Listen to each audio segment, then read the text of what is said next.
শিক্ষার্থীদের আন্দোলনকে কেন্দ্র করে আজ সকাল থেকেই বগুড়ায় কিন্তু অনেকটা উত্তপ্ত পরিবেশ ছিল।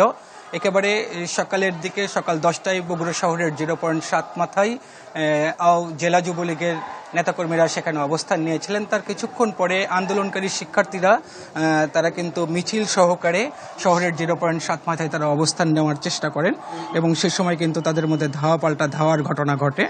তার কিছুক্ষণ পরে সেখানে পুলিশও সেই ধাওয়া পাল্টা ধাওয়ায় যোগ দেয়। তারপরে যারা যুবলীগের নেতাকর্মী যারা ছিলেন তারা কিন্তু ঘটনাস্থল ত্যাগ করে তারা চলে যান। তারপরে সেখানে আন্দোলনকারী শিক্ষার্থীরা শহরের 0.7 মাথায় প্রায় ঘণ্টাখানেক অবস্থান করে তারা সেখানে মিছিল করেছেন, সমাবেশ করেছেন, তারা সেখানে স্লোগান দিয়েছেন। তারপর কিছুক্ষণ পরে আবারও পুলিশ তাদের উপরে হামলা করে এবং তাদেরকে কিন্তু সেখান থেকে সরিয়ে দেয়।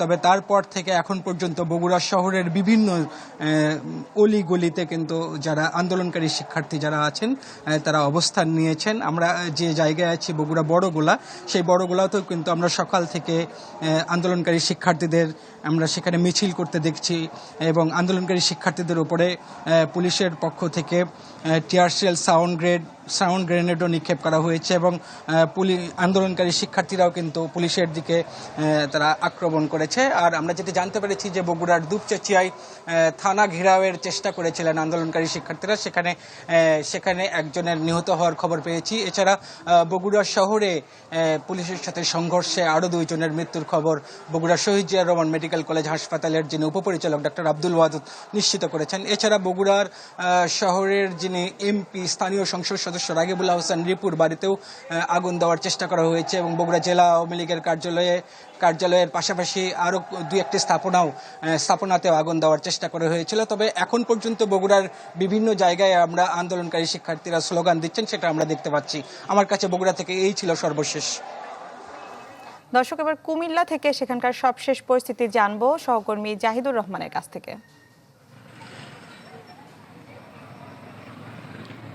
সকাল থেকে এ পর্যন্ত আমরা যেটা প্রত্যক্ষ করেছি, আজকের যে কর্মসূচি ছিল কুমিল্লায় আমরা যেটুকু জানতে পেরেছি 2 জন নিহত হয়েছেন, তবে এর মধ্যে একজন পুলিশ সদস্য রয়েছেন। আমরা কিছুক্ষণ আগে কুমিল্লা হাইওয়ে অঞ্চলের যিনি পুলিশ সুপার তার সাথে কথা বলেছিলাম।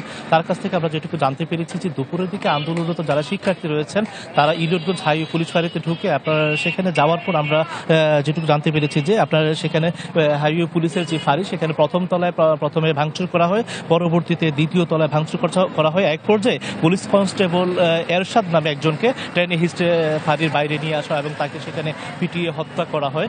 এছাড়া কুমিল্লার দেবিদ্বার উপজেলায় আপনার একজন নিহত হয়েছে এবং যেটুকু জানতে পেরেছি যে এখানে আওয়ামী লীগের যারা নেতাকর্মী রয়েছেন তাদের সাথে আন্দোলনরত শিক্ষার্থীদের সংঘর্ষ চলাকালে ওই ব্যক্তি আপনার আহত হন এবং পরে হাসপাতালে নেওয়ার পর তাকে কর্তব্যরত চিকিৎসক মৃত ঘোষণা করে। তবে একটা বিষয় আপনাকে জানিয়ে রাখি, সকাল থেকে আমরা যখন বের হই এবং কর্মসূচি কেন্দ্র করে আমরা দেখেছি কুমিল্লা মহানগরীর বিভিন্ন এলাকায় মোড়ে মোড়ে আওয়ামী লীগ নেতাকর্মী তারা সতর্ক অবস্থানে ছিল।